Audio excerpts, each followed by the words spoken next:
Welcome back to Off Ball Takes. This is your host, Yarby Laws, and this is my co-host. For Wells. All right, so the first thing we wanted to do is we wanted to appreciate the discussion that we had in our last YouTube short about the Celtics, specifically the comment from Donald Duck, just engaging us with our content, and just giving us responses, and we really appreciate that, because again, it helps the channel grow and it helps us interact with everyone else. So we just wanted to get that out of the way and thank him for that discussion, or whomever you are. Before we get started with today's episode, we lost an NBA legend in Willis Reed on March 21st. He passed away at 80 years old, and we just wanted to take a moment to acknowledge all that he's done for the basketball world, and we're sending prayers to his family and friends at this time, and we hope you're doing the same. Yeah, one of the great legends for the New York Knicks was part of those Knicks championship teams, right? Yeah, With Walt Frazier, Earl Monroe. Um, of course, had the legendary play in the finals where he got hurt and then came back. right. Um, and helped kind of guide the Knicks emotionally and mentally to a finals victory in the early '70s. So just wanted to say we appreciate everything he did for the game as Yeah, one of the game's earlier greats. yeah. Prayers for that. But to move on to our content for this episode or today's episode, we kind of wanted to first kick off the episode with some kind of glaring news that's happened around the league, centering around returns and injuries and timelines for some stars. Um, but to start it off, we have John Morant. He came back from his 8-game suspension. Um, and I believe they played the Rockets. And he had a solid Mhm. outing, 17 points, 6 for 13, 0 for 2 from 3. 4 rebounds, 5 assists, 2 steals, 1 block. To me, it looked like it was more of a ease him back into, the rigorous NBA lifestyle. And yeah, there's really not much to say. I think it'll help the Memphis Grizzlies. They need him. And come playoff time, I think he's gonna, return to being their number one guy. And I think that's all it was an ease in kind of game, ease in situation. Yeah, I mean, for this one, what's kind of interesting is they brought him back, but off the bench as Right. opposed to a starter, which kind of makes sense, right? He had been out for a while. Right. If I'm not mistaken, I believe physically he was also like, not that he's in terrible shape, right? But they had reported that he didn't really do a lot of basketball while he was Right. out, right? He was mainly just kind of rehabbing or at that facility. Right. And so for Memphis, it definitely is a big return, right? He's their superstar. Like you said, they need him come playoff time. They had been playing relatively well, since he had been out, right? It started off kind of rough, but they Right. had gotten it back under control. Obviously, we know, like, in the games that he's been out, even dating back to last season, they've been pretty good, right? They're one of the top defenses. I do kind of wonder, as the season gets closes and they go into the playoffs, what things are going to look like, right? Steven Adams has been out for a while. Right. Um, but I think one of the cool things about his absence, not him specifically, but more so how the team has responded, is just how, say, Jaren Jackson Jr. has really stepped up his offensive game. Yeah. He's had a lot of great games. In fact, the other night against the Rockets, he had almost 40 points, Right. 10 rebounds. The 3-point shot hasn't been as consistent, but he's expanded other parts of his offensive game, which make him a more complete player, right? He's not just, kind of like a stretch four. Now he's, a more well-rounded offensive player, right? He's able to attack mismatches. So I think definitely seeing these guys kind of get reps, where they have the ball more and just expanding their offensive games helps because, Memphis's offense has not been the greatest, especially in the half court. So Right. just as long as these guys can keep expanding their game, Memphis will be a dangerous team. I know you're not necessarily a big believer in them, but I still think they can be a big factor in the playoffs.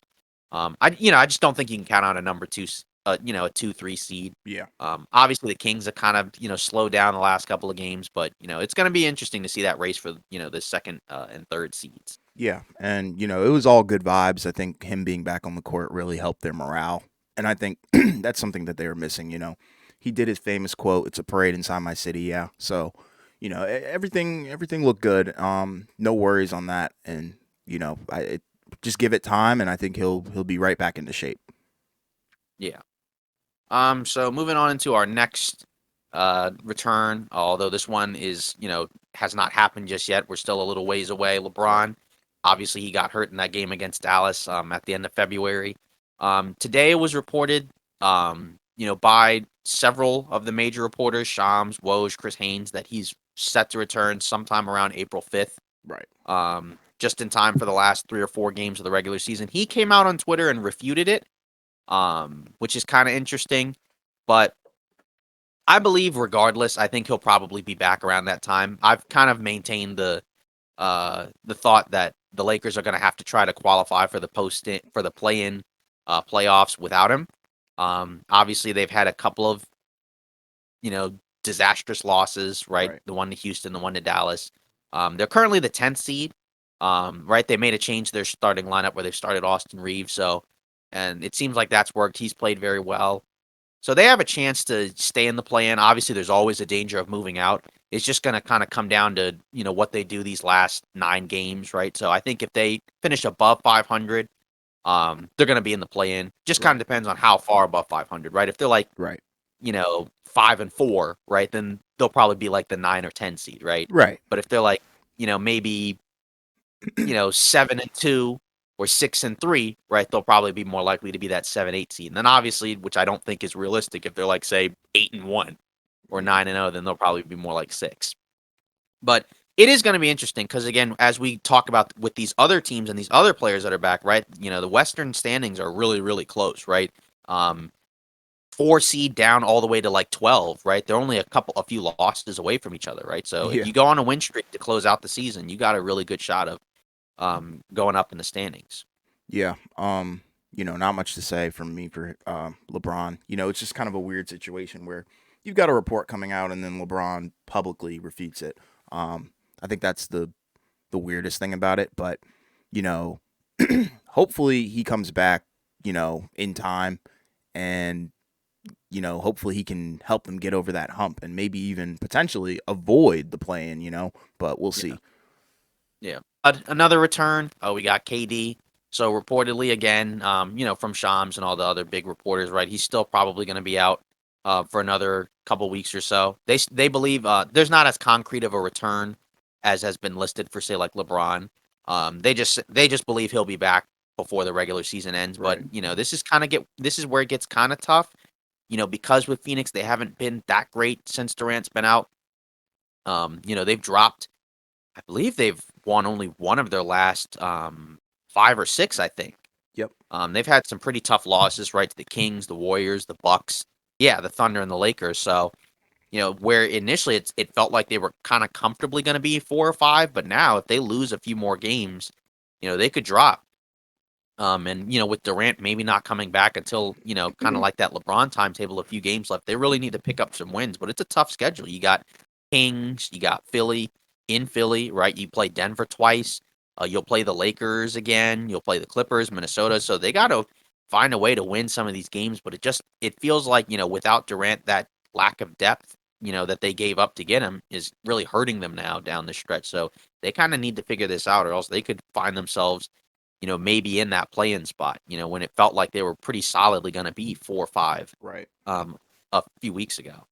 And for me, it just shows me how much Phoenix really needs him, and this is how desperate they are. And it seems like Devin Booker is kind of the only one who is semi-consistent with what he does on the court for that team, for the key guys.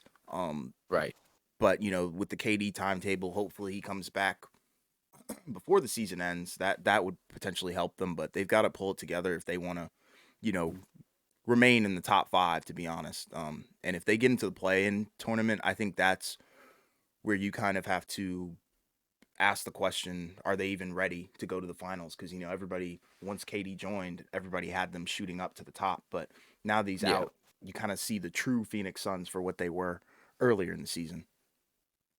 Just with less depth. Exactly. Yeah, moving on to the next guy. Karl Anthony Towns returned the other day against the Atlanta Hawks. He had been out for a really long time because initially he was expected to be out maybe I think it was maybe 4 to 6 weeks, but that was around December. He's been out for a few months now. Right. They said he had a setback with his injury, which is unfortunate, but now he's back. Had a pretty solid debut. 22 points, 4 rebounds. 8 of 18 from the field, not amazing, but 2 of 3 from 3, and hit the game-winning free throws, which Right. which is important because they're kind of another team that needs to win every single game right now, and without Anthony Edwards, right, who it sounds like avoided a major injury, right? He was in a walking boot, and not long after that, he came out of it. So it's kind of do or die for the Minnesota right now. Obviously, there's been a lot of criticism with them regarding the Gobert trade. Right. Um, it doesn't feel like it's necessarily been that great. You do kind of wonder, what they look like now with Towns and Edwards. They should be better, but you never know because earlier in the season they weren't great. Right. Although they had D'Angelo Russell, who's a different player from Mike Conley, but still, this is a team that I feel like even when healthy, I feel like most people don't really believe in. But it's good that Towns is back, because he had been a relatively durable player, but he's, Right. really had some bad luck with injuries the last couple of seasons. So it's good to see him back. Yeah, and I think I've said this multiple times in the podcast. I'm a huge Towns fan, so this is good news for the basketball world. And with Minnesota, I feel like they've been a kind of a surprise. I didn't think they were going to be this good. Or at where they are now, I thought they were going to be lower, to be honest, based on their play in the beginning of the season and then them giving up D'Lo. Just little things like that kind of got to me a little bit and shook my confidence on them. But now that Towns is back, I have a little bit more confidence in them.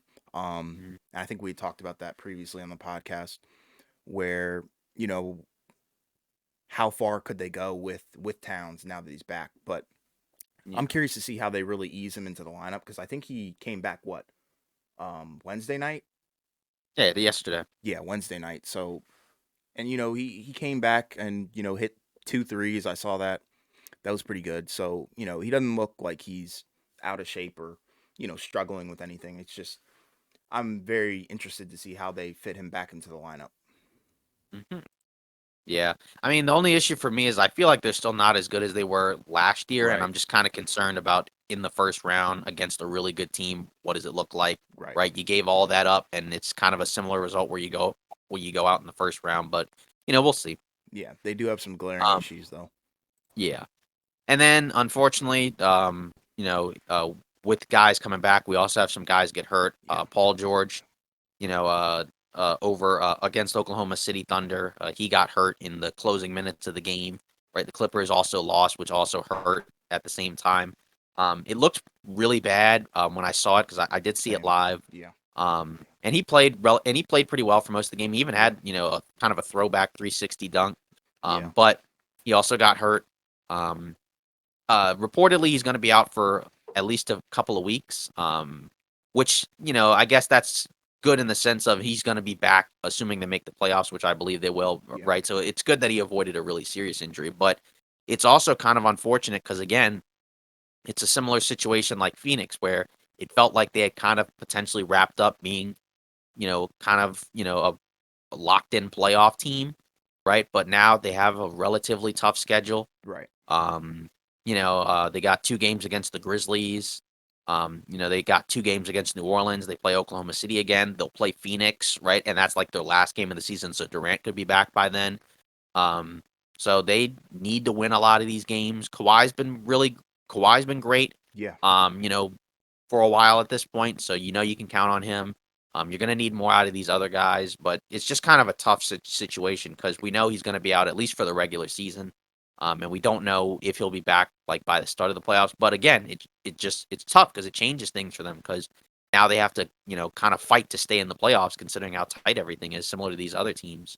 Yeah. When I first saw the injury, I thought it was more gruesome than they reported it to be. Yeah. It looked like a hyperextension or some sort of contusion because he banged knees with Dort, I believe. Um, Mhm. but they've said it was a sprained knee or something like that. But with the Clippers now, that begs the question. Who's going to step up for them? Is it going to be Russ? Is Kawhi going to have to shoulder even more of a load? And can they even win without Paul George? That's the Yeah, question, I think. he's And been their second best player. exactly, and it's really unfortunate because he's kind of always struggled with injuries and missing Mhm. time. So it's just another hiccup for the Clippers, and they've been kind of underwhelming in my opinion. But that's partly due to injury. So there's not too much blame on the players that I can really uh place it on. So it's just another unfortunate situation. Yeah. And And then then, go ahead. oh, so no, my bad. My bad. I thought you were done. Go No, I on. was. No, I mean, like I was moving on to the next player. Yeah. Did you still have stuff to say about Paul George? Nope. Oh, okay, my bad. And then for our last big star report, so Zion reportedly is going to be out for another couple of weeks. They did say he's cleared to return to on-court basketball activities, but again, if he's going to be out for another couple of weeks, that's basically, close to the end of the regular season. Yeah. And, New Orleans, they've been really struggling without him, even though they've had a stretch now where they've had, Ingram, McCollum, uh, Valanciunas, Herb Jones, right? So they still have like a decent amount of guys there, but they just haven't been able to consistently win. They got a pretty easy schedule the rest of the way, so they have a chance, but it's just we'll talk about them in a little bit, but it's just been a really tough season for them considering where they started and they were towards the top of the West, Right. right at the end of December, and then since the new year, it's just basically been awful for them. Yeah, it's unfortunate, and we talked about it multiple times on the podcast. Health has been an issue with the Pelicans, and it just seems like a problem that they can't solve. Specifically, Brandon Ingram and Zion Williamson's health, and this just adds more fuel to the fire with them.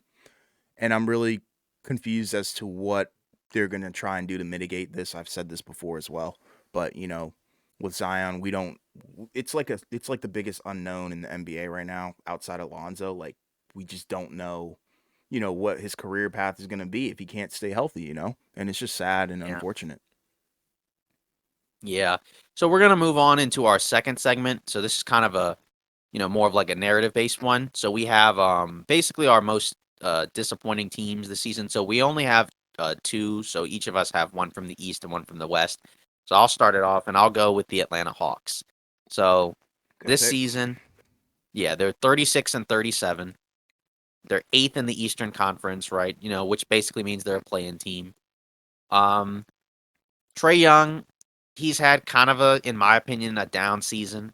For sure. Even though scoring wise, he's still at 27 points a game, 10 assists, right? His efficiency's way down, right? He was Yeah. 46% from the field, 38 from three last year. Now he's down to 43 from the field and 34 Right. from three. Their talent to me is at a level where to me I think that they should be better than their record because they For have sure. a number of, talented players, right? You got Trey Young, DeJounte Murray, um, Bogdanovich, John Collins, Capella, Okongwu. I like a lot of these guys, right? They added Sadiq Bey at the deadline, Yeah. but it just feels like it hasn't worked. DeAndre Hunter's been really up and down. John Collins, who I think we both like, right? He's not had necessarily a great season. It seems like he's kind of struggled to fit in there. It just feels kind of weird, right? Nate McMillan, right? He wanted out and he was fired, right? And then they replaced him with Quinn Snyder, and it still really hasn't worked all that great. Um, right? So obviously they're going to end the season being in the play-in. We'll see if they get out, right? But even if they get out, they're not getting out of the first round, right? They're Right. not beating, Milwaukee or whomever they play. So it's just to me, like I said, they're towards the top of my list. Certainly in the Eastern Conference, they're towards the top of my list, just considering, what they did a couple years ago, right? Going to the conference finals and what they've done since then. And, considering they started off pretty well this season, right? And they made a big move similar to Minnesota where they got Right. DeJounte Murray, gave up a lot to get him in terms of picks, and it just hasn't worked. So Yeah. that's my pick for the Eastern Conference. I'd have to agree with you on that. Yeah, the Hawks they've been very disappointing, and with a talented roster like that, they kind of sold us, that they were going to be, top 5 seed at least. And that hasn't really happened, and it's unfortunate. But for in the East for me, I have the Raptors. They're 35 and 38 right now. And they're such a weird team because there's a lot of criticism surrounding the players and also Nick Nurse. It's really weird. They're criticizing his developmental skills. Um, and specifically with Van Vliet, he's kind of taken a huge step back in terms of what we know from, the Raptors championship runs and years prior or after the fact, sorry. But, he's had a really down season and, people were considering or the talk of the town was that the Raptors were thinking about blowing it up, but we didn't think that was necessary. It's just weird. I'm not sure what direction they're trying to go in, and it's just been disappointing. I'd like to see them get back to what they used to be a few years back. And even when, it was the DeRozan era, they were always in the playoffs. But now it's like I'm just not sold on them beating really any of these teams that are above them and quite frankly a couple of them below them. Like I don't think that they could really beat the Bulls in too many situations, maybe some close ones, but I don't know. It's such a weird team. What are your thoughts on that?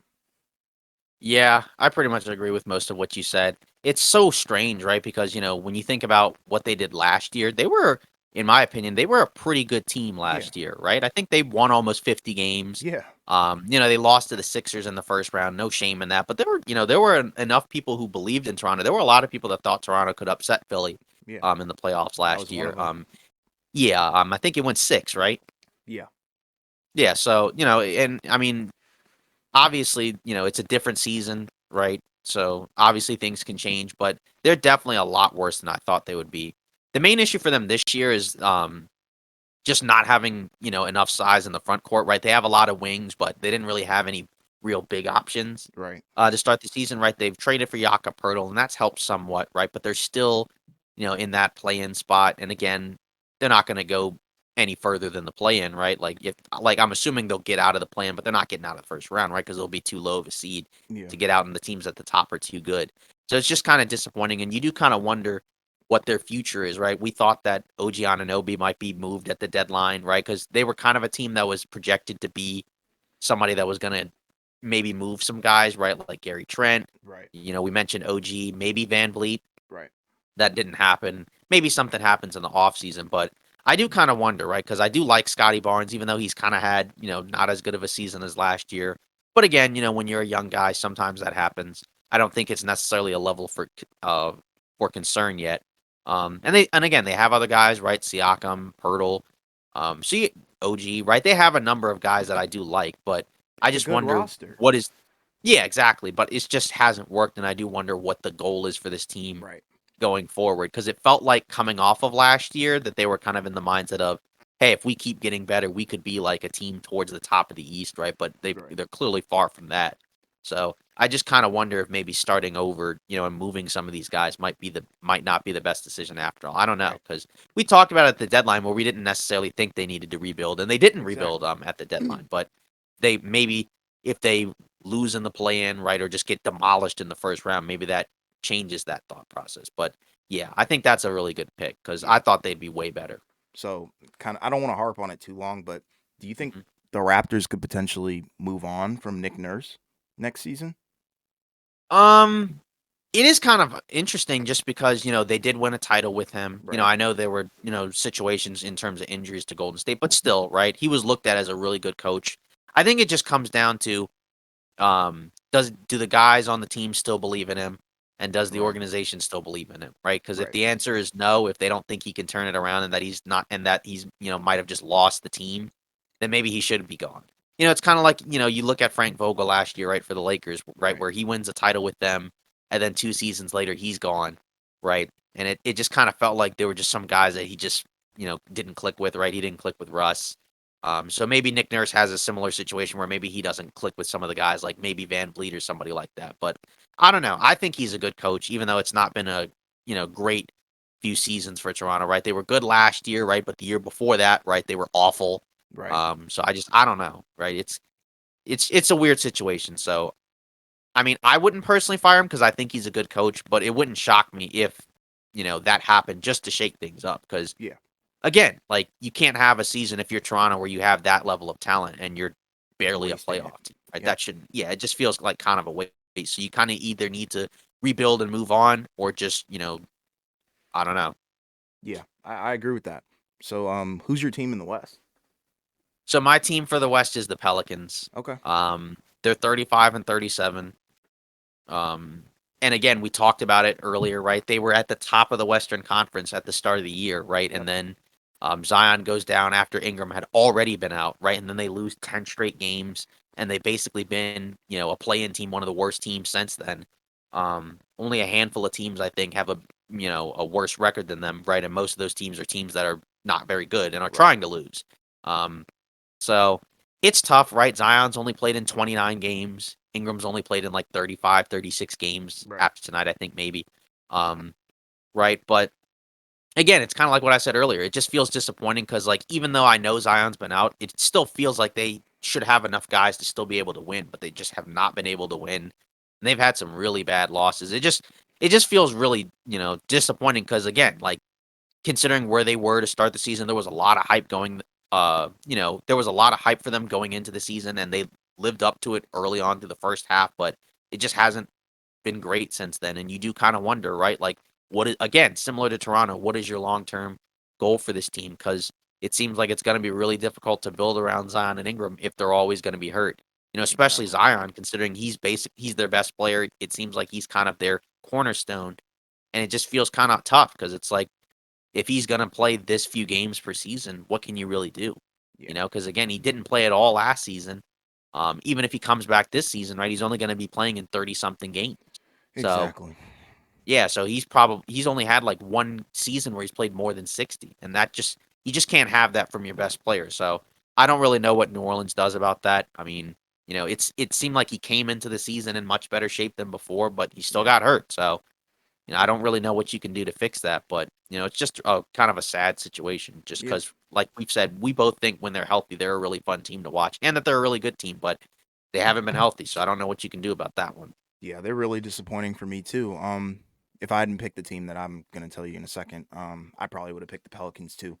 But like you Hmm. said, them falling from the top of the West all the way down to 12 is a true fall from grace. And Hmm. it's mainly due to injuries. And I just don't know what they can break out of this or when they can break out of this injury spell. And I think it might be a little too late for them if I'm being pretty honest, because I just don't see them, being able to close games without these guys. And like you said, they've had a bunch of bad losses. So, you know, it's just it's unfortunate and Yeah. yeah, very disappointing, like you said. Yeah.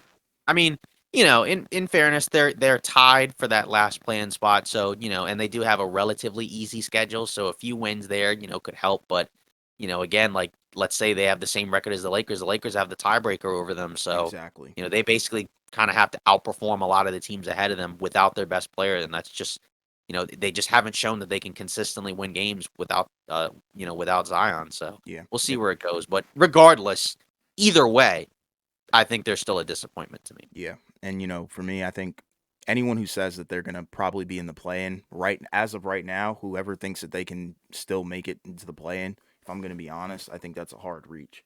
But that's just my Okay. opinion. Um Mhm. So for my team in the West, I have Dallas, and I was really high on Dallas at the beginning of the season. I had them going a very long way, basically to the finals. But that is not the case. Their defense has eroded slowly but surely, and now it's almost non-existent. And their roster is so weird. They have a bunch of scorers, a lot of shooters too, but just no defense. You got Christian Wood, obviously Luka Doncic, Kyrie Irving. You got Jaden Hardy, who's really good. He's a bright spot, and I'm not sure if he's going to be the future for them. But it's unfortunate because I really want to see Luca win a lot, and I think most of the NBA does as well. But they just can't close games because of that defense, and it it's kind of been the story ever since probably before the All Star break, really before the trade deadline.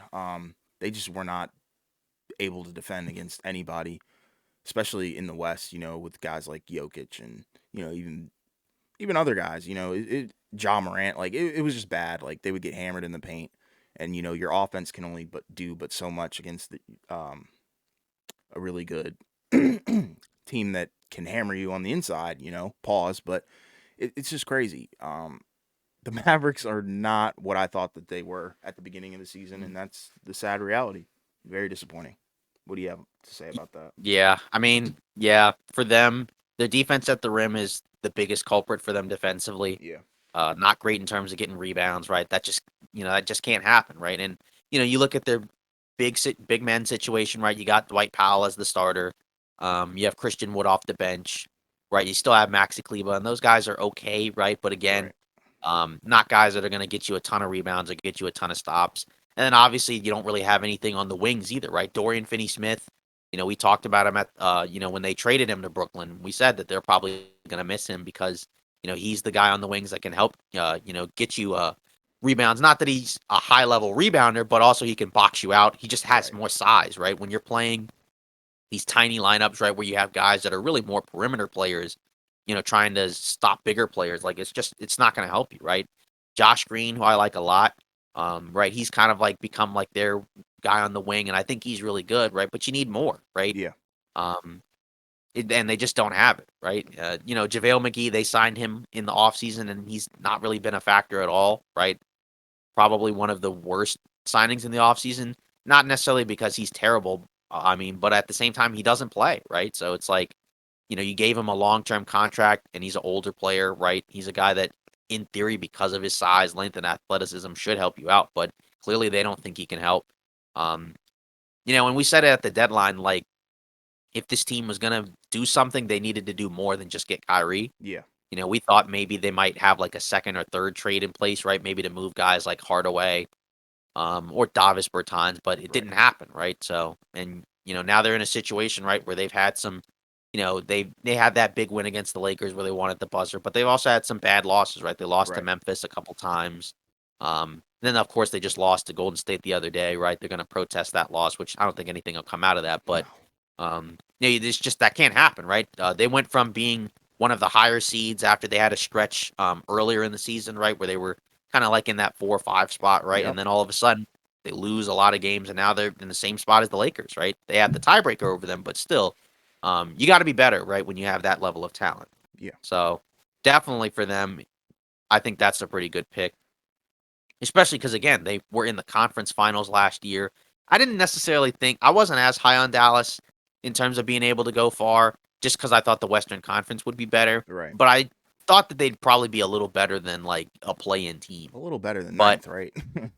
yeah, exactly. Yeah. And right now, yeah, they're tied, right? So like if they lose like a couple more games and those other teams win, then they'll drop to like 11. Right. So, which is out of the play-in. So it's just been a really weird season, right?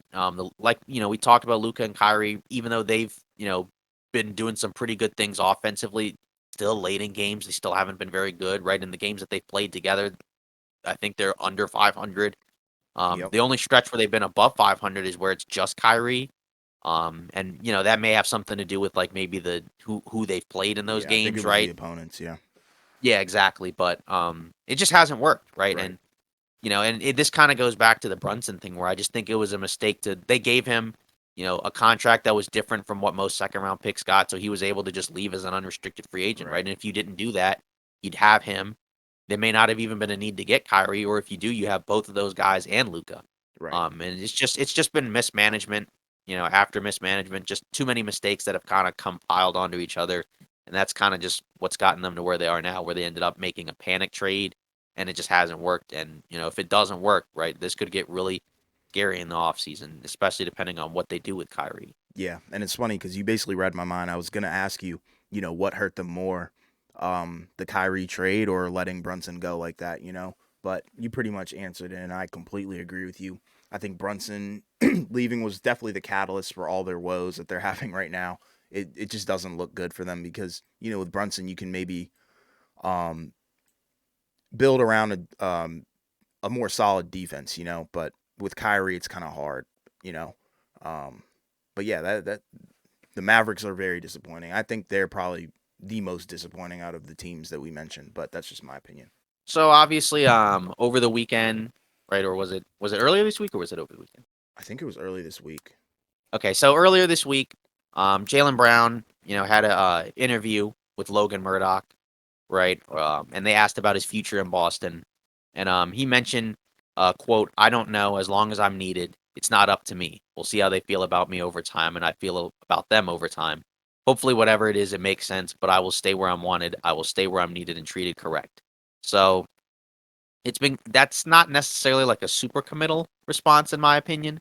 He's going to be a free agent, I think, at the end of next season. Obviously, I think he's going to be all NBA this year, so he's going to be due for a big extension, Oh yeah, or just at least some type of big contract. Obviously they got that, great young core in place with Tatum and Brown. They went to the finals last year. We'll see if they can get it again this year.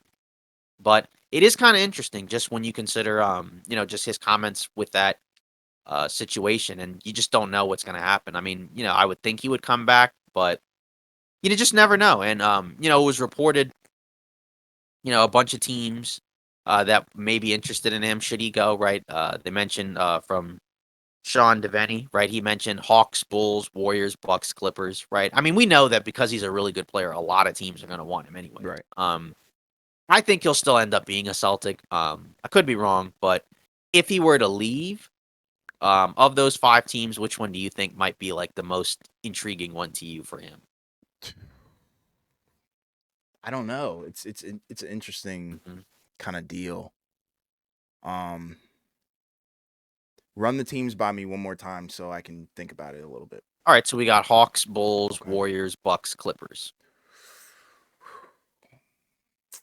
You know, I could see. I think the most intriguing one is the Warriors. I'm not gonna lie. That's the most Mm-hmm. intriguing one, but I don't think that's gonna Okay. happen. Um, Mm-hmm.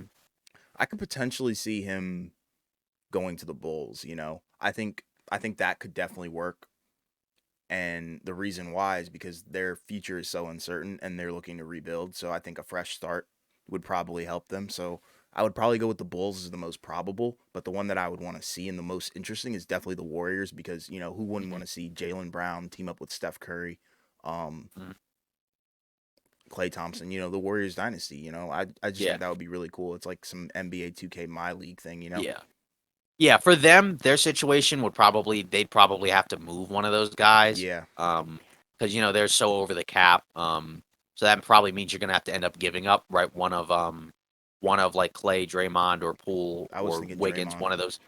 Yeah, one of those guys. For me, I think that one makes a lot of sense. Yeah, Bucks is kind of interesting, right? Just in case, like, the Middleton thing doesn't work out, right, right? But again, like, cap space wise, I don't know if that's going to work. The Hawks right. one's interesting because I think he's from Atlanta. So it would kind of be like a hometown situation. Um, but I'm probably with you. I guess, like, the Warriors would be the most interesting one just because he would be a younger guy to kind of like bridge the gap and he's still really Exactly, good. exactly. As opposed to a guy that's like, solid, but not quite there yet, but he's Right. already there, right? He's already like, one of the top, Yeah, he right? made the What, leap. 20? Yeah, exactly. Right, because I think he's gonna be all NBA, right? Yeah. So if you're all NBA, basically they're saying you're a top 15 player. And for Um, 7 seasons, he's had a really good career. exactly. Yeah, so I definitely think that the Warriors one makes sense. Yeah. Just again because again for them they kind of need to figure out a way to kind of Bolster. keep this core going because I Yep. just think what they're doing with the young guys, they just haven't panned out. So Right. you might have to be in a situation where maybe you move those guys for another star just to kind of max out however much time you got with Yeah. that core left. Just do the same thing, or not the same thing, but a similar situation with what they did with Durant. Just bring in another guy to help solidify the Yeah. core a little bit. But with Jalen Brown, it's really interesting because he gave basically a non-committal answer on that question. He said, "I don't really know Yeah. or want to answer that question because that type of stuff makes Celtics fans speculate and go crazy." Yeah. And it's interesting because like Hmm. I think after they lost the finals, I Hmm. believe he liked that one tweet where it's like Hmm. Jalen Brown is so disrespected by Celtics fans. Um, Right. so I don't know. I don't think the relationship is soured by any means because I think there was Hmm. a call between Tatum, Brown, and Brad Stevens where they kind of ironed out some of the details or flaws or Right. whatever. But I think it's just media speculation alongside with obviously contract talks because his contract's going to be expiring soon. But Right. it's an interesting situation because I think there is a market for Jalen Brown. I think you can agree with that because Yeah. that's how good he is. And at times, Right. sometimes he even looks better than Tatum. There are Right. definitely some nights where he carries the load, but um, Mm. yeah, it just seems like he's trying to focus on winning this season. Right. And kind of he does admit that the Celtics fans can be toxic, and I'm glad that he's Right. aware of that. And we've seen it play out with multiple other players, Kyrie Hmm. included. So I'm curious to see where it goes, and that's Yeah. one to definitely keep your eye on because, like I said, there's a Yeah. market for Jalen Brown And in fairness, he was included in a number of, trade rumors, right? with I Durant. think when Kawhi was with the Spurs, I Yeah, remember. I think they had Jalen Brown off limits. yeah, They didn't have him off limits for Durant. right. Which is So interesting. obviously and then I think with AD, I think I don't remember whether or not he was off limits, but his name had, obviously has come up in a lot of trade Right, rumors, right? I mean, people had talked about actually earlier in the season last year, right before the Celtics became a championship contender, there were a lot of people who thought maybe they should just break that duo up, right. just because they had been together for a while and it hadn't worked. But I think he'll end up staying in Boston. I Me think it, too. it just kind of depends on how much they're going to be willing to pay him. I'm assuming they're going to be willing to give him Oh the yeah, max. for sure. And whether or not he wants to continue to win there, which I mean, again, as long as he's there, they should be one of the top teams because they have Yeah, a really good team. yeah. I Yeah, agree with all those points. yeah, And he seems to be going with the flow with this, and I think that's the right approach to have. Keep an open mind, but also stay locked in on winning the championship this year. yeah. And then are we at 40 minutes? Yeah, we're at 43. But like I said, we probably Okay, have like 5, so take 5 off of that. okay. So we're probably around like So should we 38. bring the Jaden Hardy thing back or no? No, I already talked about him briefly, so I don't think we All need right, to. cool. All right, cool. All right, so then to kind of close this off, another little mini discussion, right? So Austin Reeves, obviously, he's kind of been the talk of the town recently, Mhm. right? He's had a lot of big games He's been getting for them the Lakers over MVP the course of chance. this month. Yeah, exactly. Over the month of March, right, he's averaging 18 points, 3 rebounds, 5.5 assists, getting to the line a ton, being incredibly efficient, right? So he's had a number of really good games before the last Right. few games, but obviously, it's come up a lot just because he's getting to the line so much in these last few games, and he started last game. He's kind of been, really key to kind of, in a way, saving their season, right? Because he had a huge game against Orlando where down the stretch they went to him. And if he doesn't have these, games, right, their season's probably Right. done. It still could be done, right? But obviously it would already be over if he doesn't play the way he's had in the last several games. Right. And then Shams Charania reported that now he's kind of at a level where in the offseason, he's probably looking to get 50 million, not 50 million a year, obviously, but like Yeah. 4 years, 50 million. Yeah. That's a solid amount. Um, yeah, exactly. I think the Lakers should be willing to pay that. I think they made a mistake in letting Alex Caruso go. I know part of that was because when they traded for Westbrook, they were way into the luxury tax, and they probably felt that Caruso was kind of expendable. Right. But I just think it was a mistake, right? They let him go and then ended up bringing in Kendrick Nunn, who didn't really work out. Right. They were able to kind of fix it by moving him for Rui Hachimura, who they'll Mhm. also have to pay in the offseason Yeah. if they want to keep him. But I don't think they should let Reeves go. I think he's been really good for them. I think he's been really important for what they do. I think he's a really versatile player, solid defensively, right? But obviously also a really good scorer, and he can play with the ball or Right. without the ball. Just a smart player. So I think they should be willing to pay to keep him because I think they've actually done a pretty good job at finding a lot of young guys. It's just they haven't done a great job of keeping them, especially the last couple of years.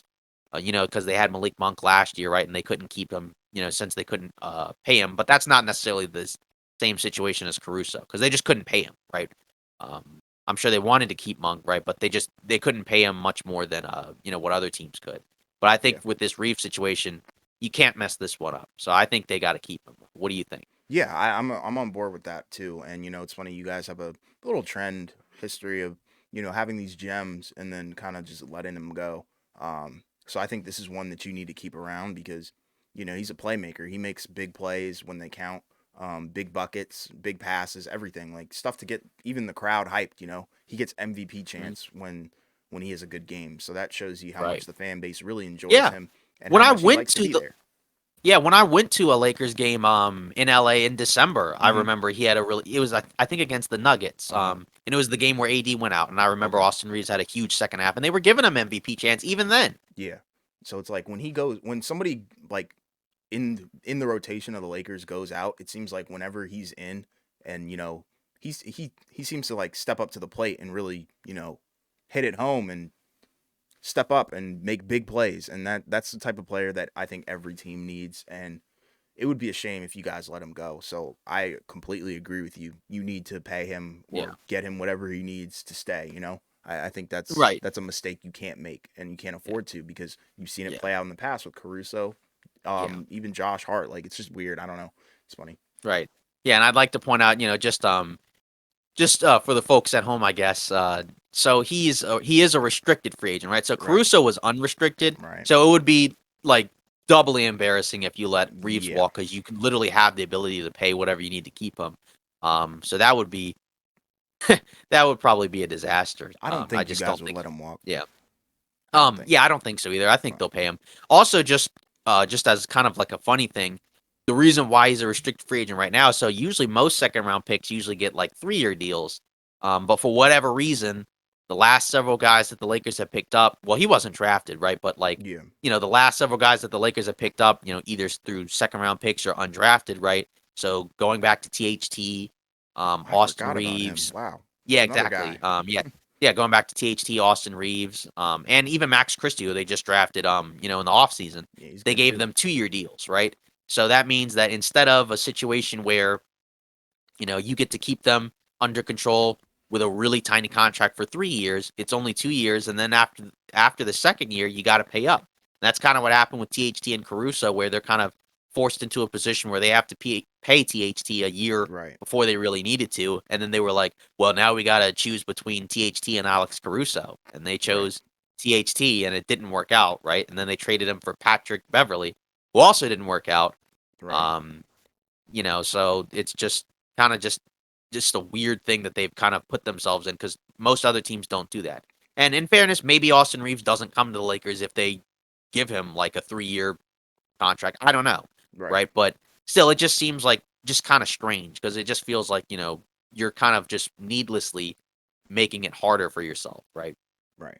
And I know for them, it's kind of just a weird situation because they don't necessarily want to pay the luxury tax, right? Because we've seen a lot of some of the decisions they made in the past be for cost effective reasons. So Right. we'll just see what happens. Because did Reeves have a G League stint or not? I'm not too familiar on his No. upcomings. So it was weird when he was signed initially. He was signed, I think, as a 2-way contract, Okay.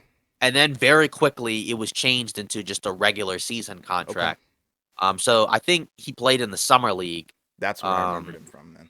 Yeah, right. Yeah, he played in the summer league as a rookie, but not in the G League. Okay. Because he played, he didn't play early in the season, and then once it was clear some of the other guys weren't panning out, he got Right. more minutes. And then there was a weird situation where where they were in a position where they were desperately trying to get into the play-in. Then he just gets DNP. Yeah. So It's weird. I don't know what was going on there, but I don't know. It was a weird situation, but regardless, he's still a lot better than he was Oh last year, right? Where he was for kind of sure. a nice story last year, but now he's actually a legitimate player. Yeah, he's made the jump. Well, not Yeah. the jump, but he's made a jump, and he looks Yeah. good. Happy for him. Exactly. All right, so I guess that wraps things up for today's episode of Off Ball Takes. Again, as we mentioned earlier in the podcast, right, we appreciate the discussion from the YouTube shorts Yeah. and the videos. Don't forget to like, comment, and subscribe. But thanks everyone for listening. Have a great weekend, and we'll see you on Monday.